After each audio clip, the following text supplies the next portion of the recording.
Story number 1. Furnace access.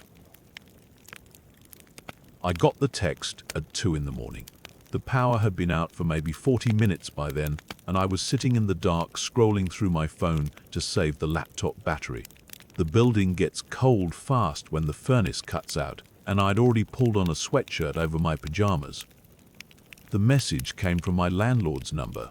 Short and straightforward. Maintenance coming to check furnace. Basement storage area. Sorry for late notice. I texted back a thumbs up. It made sense. The utility company probably sent someone because of the blackout. These old buildings downtown, they need their heating systems checked when the power cuts in winter. I'd lived here 3 years, and this wasn't the first time. I went back to scrolling. My storage cage was down in the basement near the furnace room. Just some boxes of old client files and seasonal clothes. Nothing valuable. I wasn't worried about anyone being down there. Then I heard the sound. It came up through the heating vent in the corner of my living room. Metallic. A scraping, dragging sound, like someone pulling a toolbox across concrete. It stopped, then started again. Rhythmic. Deliberate. I sat up straighter on the couch. The sound echoed up through the ductwork, distorted but clear enough. He must be working on the furnace, I thought, using some kind of equipment. That's all it was. But the rhythm bothered me. It wasn't random, it was too measured, too careful. Scrape, pause, like someone was searching for something rather than repairing something. I told myself I was being ridiculous. I'm an insomniac. I get paranoid when I'm tired. I see patterns that aren't there. The scraping continued for another 5 minutes, then stopped. The silence felt heavier than the sound had. I sat there in the dark, my phone screen dimmed to save battery, and I waited. For what, I didn't know. Maybe for the power to come back on. Maybe for the furnace to kick in and prove that everything was fine. Then I heard the footsteps. They were coming up the basement stairs, heavy boots on old wooden steps. Each footfall distinct and solid. The stairwell was at the end of my hallway, behind the fire door that never quite closed all the way. I stood up. I don't know why. Some instinct. The footsteps reached the top of the stairs. They moved into the hallway. My apartment was 3 doors down from the stairwell. I'd counted those steps 1,000 times, coming home late from client meetings. The footsteps moved closer.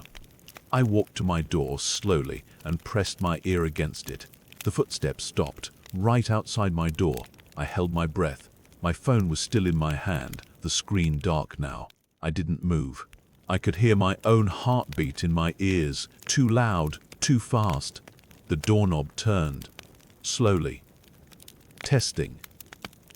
The lock held, but the knob rotated a few degrees, stopped, rotated back. Someone was checking to see if it was unlocked. I stepped back from the door. My hands were shaking. I wanted to call out, to ask who was there, but my throat had closed up. The knob turned again, slower this time. More pressure. I looked around my apartment. The chair, the kitchen chair. I grabbed it and wedged it up under the door handle the way I'd seen in movies. My hands were clumsy and the chair scraped loudly against the floor. The doorknob stopped moving. I waited. 10 seconds. 20. Then the footsteps moved away, back down the hallway toward the stairs. I fumbled with my phone and pulled out my landlord's number. My fingers were shaking so badly I almost dropped it. I hit call. It rang 4 times. 5. He was asleep. Of course he was asleep. It was 2:30 in the morning. Hello? His voice was thick, confused. Mr. Kowalski, it's Emma from 307. The maintenance guy, he just tried my door. What maintenance guy? My stomach dropped. You texted me. You said someone was coming to check the furnace. Emma, I didn't text you anything. I'm in bed. I pulled the phone away from my ear and opened my messages. His name, his number. The text was right there. I have your text right here, I said. It says maintenance is coming to the basement storage area. I didn't send that. He sounded more awake now, worried. I didn't hire anyone. The power company doesn't send people in the middle of the night. The scraping sound started again. It came up through the vent, louder now, more insistent, and underneath it I could hear something else. Footsteps. Someone walking slowly between the storage cages in the basement, the metal doors creaking. "He's still down there," I whispered. "I can hear him." "I'm calling the police," Mr. Kowalski said. "Keep your door locked. Don't open it for anyone." The line went dead. I stood in my dark apartment with the chair wedged under the door and listened. The scraping continued. Methodical. Patient. I tried to picture the basement layout. Rows of storage cages, each one belonging to a different unit. Mine was in the back corner, near the furnace room. The cages had padlocks, cheap ones, but locks. How did he know which cage was mine? The thought came suddenly and I couldn't push it away. There were 32 units in this building. 32 storage cages. How did he know? I looked down at my phone. The text from Mr. Kowalski's number. Not from Mr. Kowalski. My hands started shaking again. I sat down on the floor with my back against the wall facing the door. The chair was still wedged under the handle. I could see the doorknob in the dim light from the window, the street lights outside providing just enough glow. The scraping sound continued, on and off, sometimes loud, sometimes faint. I couldn't tell if he was moving around down there, or if it was just the acoustics of the ductwork playing tricks. I didn't move from that spot. I sat there and watched the door and listened. Around 4 in the morning, I heard sirens outside. Distant at first, then closer. They stopped somewhere nearby. I waited for footsteps in the hallway, for a knock on my door, but nothing came. The scraping sound continued. At 6 in the morning, the power came back on. The lights blazed to life and I squinted against the sudden brightness. The refrigerator hummed. The heating system kicked in with a rattle and a whoosh. The scraping sound stopped. I stayed on the floor for another 20 minutes, then finally stood up and moved the chair away from the door. My legs were stiff and my back ached. I looked through the peephole. The hallway was empty. Mr. Kowalski called at 7. The police had checked the building, no sign of anyone. But when he went down to the basement, he found the padlock on the storage area cut clean through. "Bolt cutters," he said. "Professional job." He asked if I wanted to check my cage. I went down with him. My legs felt weak on the stairs. The basement was cold and damp, the fluorescent lights flickering. The storage area was behind a chain-link fence, the cut padlock lying on the concrete floor. My cage was closed. The lock was still on it. But when Mr. Kowalski opened it, we both saw them. Cigarette butts, fresh ones, still smelling of smoke, arranged in a perfect circle on the floor around the inside perimeter of my cage. 12 of them, evenly spaced. My boxes hadn't been moved. Nothing was missing. Just the cigarette butts, placed carefully, deliberately. Mr. Kowalski stared at them. "I'll call the police back," he said quietly. I nodded, but I couldn't look away from the circle. Someone had been in my cage. Someone had stood in there, in the dark, smoking cigarettes one after another, taking their time, knowing exactly which cage was mine. I still have that text on my phone. I've shown it to the police twice. They've confirmed it didn't come from Mr. Kowalski's phone, even though that's the number that shows up. Spoofed somehow. I changed my locks. I don't use the storage cage anymore. And I never responded to the second text I got 3 weeks later at 2 in the morning. Same number, same message. Just 2 words this time. "Nice chair." Story number 2. Signal boost. I moved into the Crossroads extended stay on a Tuesday in late September, 3 weeks before the Wi-Fi suddenly got good. The divorce papers were almost final. My lawyer said another month, maybe 6 weeks. The motel was cheap and close to the regional office where I was covering claims after the hailstorm season. Room 117, ground floor, parking lot view, queen bed, kitchenette I never used. The Wi-Fi had been terrible since day one. I'd complained twice to the front desk. The kid working evenings just shrugged and said they were looking into it. Streaming was impossible. Even loading email took forever. I'd been using my phone's hotspot for anything important, watching my data allowance disappear. Then, on Thursday night, around 9:30, everything changed.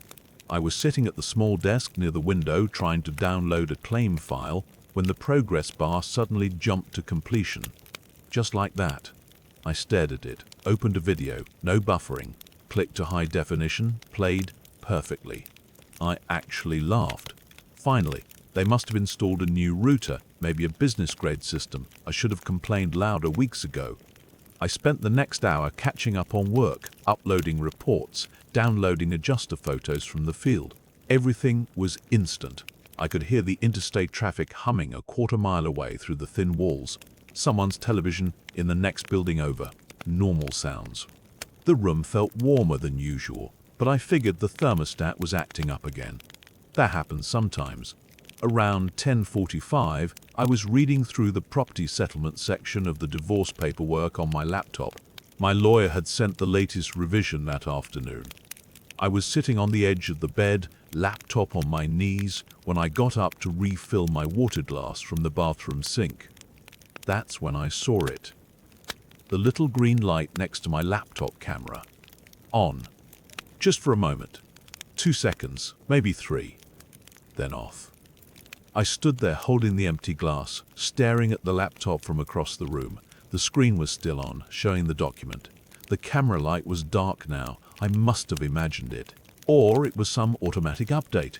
Windows does that sometimes. Background processes. I walked back, sat down, kept reading. But I couldn't focus anymore. I got up again, found a small strip of electrical tape in my duffel bag, and covered the camera lens. There. Problem solved, just in case.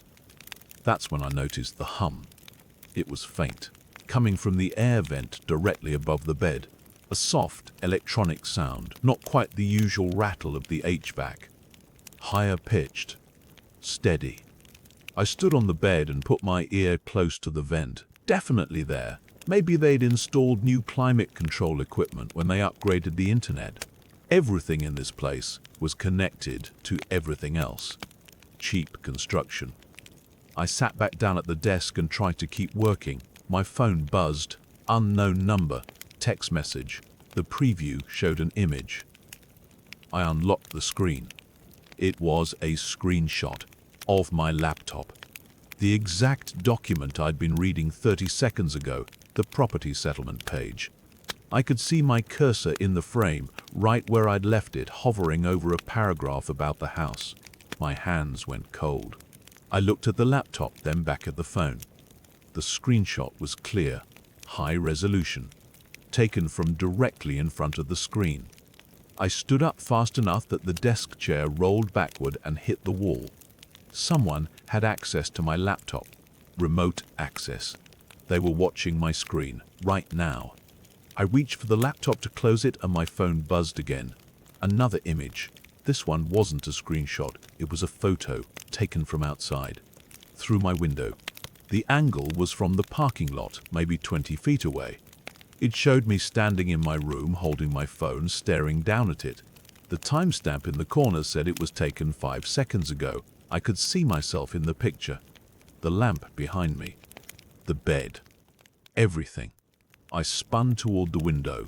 The curtains were closed except for a 2-inch gap where they didn't quite meet in the middle. I'd been standing right in that gap. I couldn't see anyone in the parking lot, just my car, the streetlight. Empty spaces. My heart was slamming now. I couldn't think straight. I moved away from the window, back toward the bathroom, keeping my eyes on the curtain gap. Whoever took that photo was out there, right now, watching. Or they'd been there 5 seconds ago. I looked at my phone again. The number. No area code I recognized. I started to dial 911, then stopped. What was I going to say? Someone sent me a picture? No. I needed to get out, now. I grabbed my duffel bag from the closet and started throwing things into it. Clothes, toiletries, laptop, charger. I unplugged everything. The lamp, the alarm clock. I yanked the laptop power cord from the wall so hard, the plastic outlet cover cracked. The hum from the air vent was still going, steady, quiet. I pulled on my jacket, slung the duffel over my shoulder, and moved to the door. I looked through the peephole. The walkway outside was empty. I could see part of the parking lot. My car was 3 spaces to the left. I unlocked the deadbolt as quietly as I could, turned the handle, and stepped outside. The cold air hit me. I walked fast toward my car, keys already in my hand. I didn't look around. Just got in, threw the bag in the passenger seat, started the engine. I drove straight to the police station on Highway 75, 4 miles. I kept checking the rearview mirror. Nobody followed me. The station was a small brick building with 2 cruisers parked out front. I went inside. A night officer, maybe 50, grey hair, was sitting behind the desk doing paperwork. I told him everything, showed him the texts, the screenshot, the photo. He looked at the images for a long time, then asked for the motel address.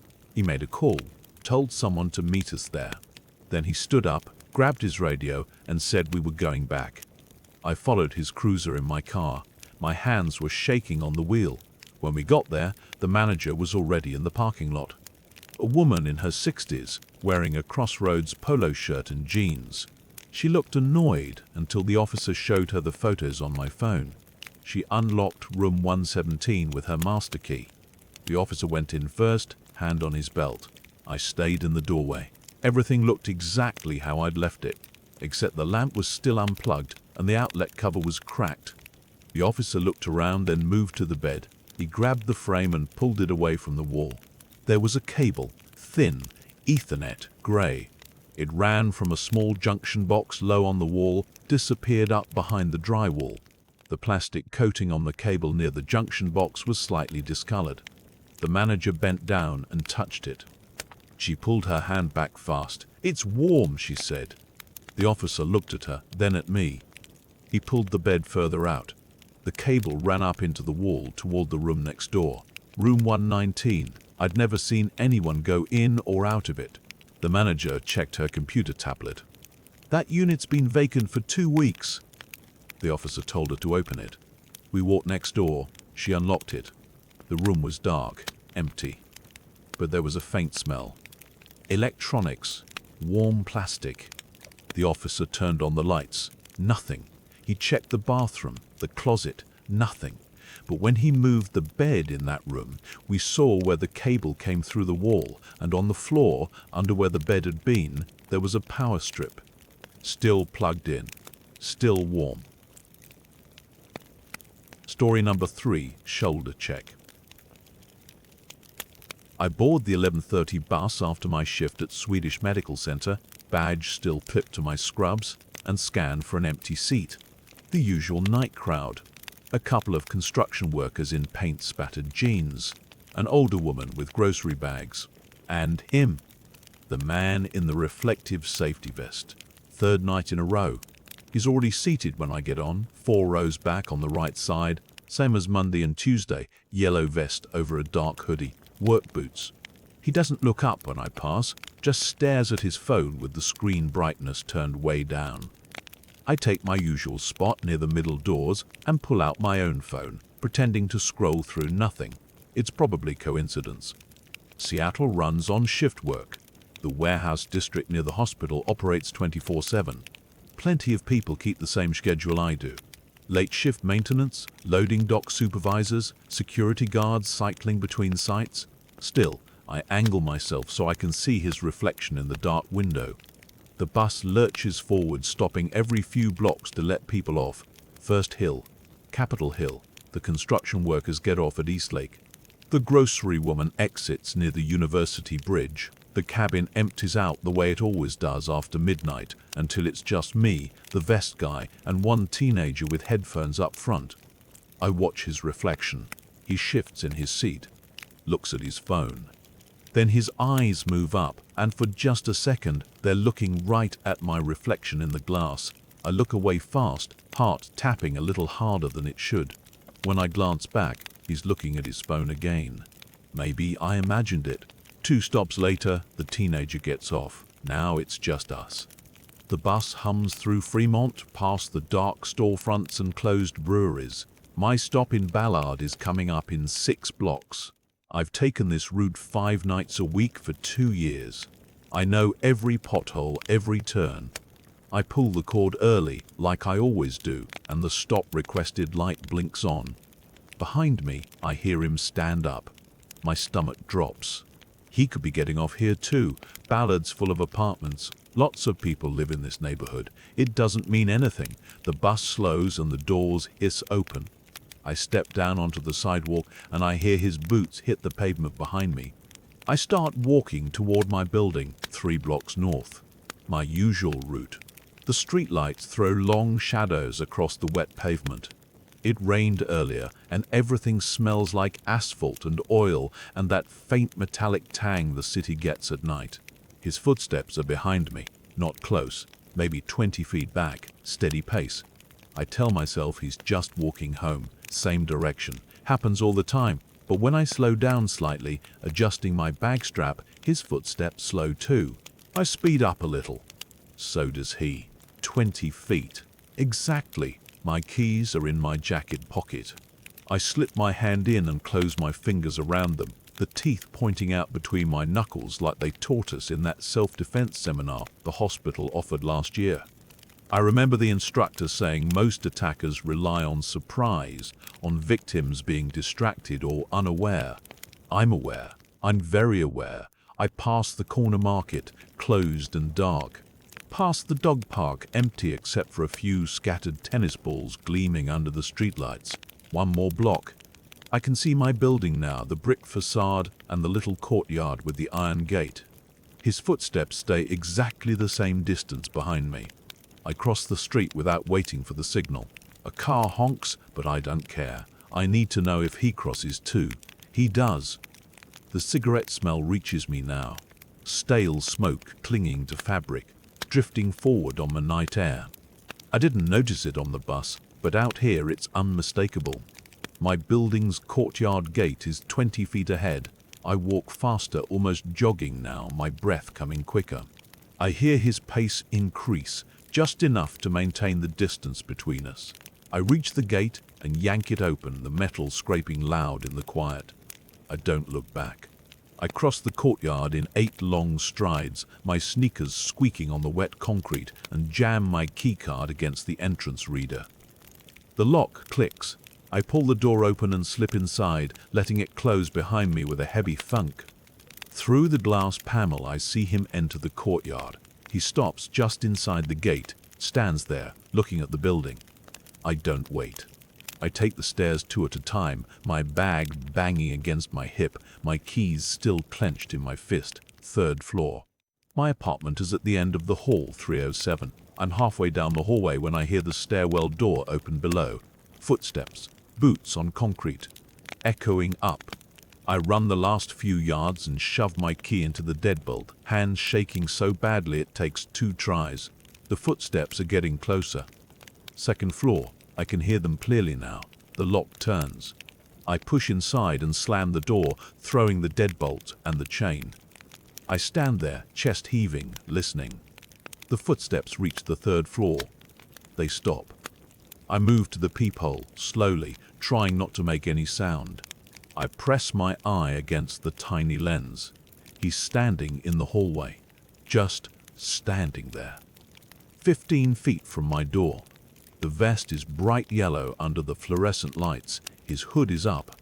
I can't see his face clearly, just the shadow of a jaw, the pale shape of a neck. He doesn't move. 40 seconds pass, maybe more. He just stands there, completely still, like he's listening. I back away from the door and grab my phone, hands still shaking. I pull up the building security number and press call, keeping my voice to a whisper. This is apartment 307. Someone followed me home. He's in my hallway right now. The dispatcher asks if I'm safe, if I'm inside with the door locked. I say yes. She says someone's coming. Stay on the line. I go back to the peephole. He's not standing in the same spot anymore. I scan the visible hallway. Nothing. Did he leave? I press my ear against the door. I can't hear anything over my own pulse hammering in my ears. 8 minutes later, there's a knock. I check the peephole. Building security. 2 of them, radios clipped to their belts. I open the door, they ask me what happened and I tell them, words tumbling out too fast. They walk the hallway, check the stairwell, nothing. But one of them radios down to the office and asks them to pull the hallway camera footage. We go down to the security office on the first floor. The guard rewinds the feed and we watch. There I am, unlocking my door. 30 seconds later, the stairwell door opens and he steps into the frame. He stands there, exactly where I saw him. Then he starts walking, slowly, down the hall. He stops at 303, reaches out, tests the door handle, locked.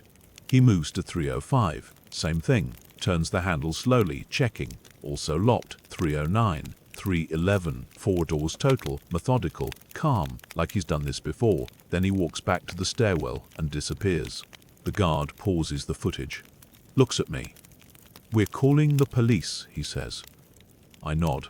I can't stop looking at the frozen image on the screen, his hand on that door handle, testing it, seeing if it would open, seeing if someone forgot to lock it.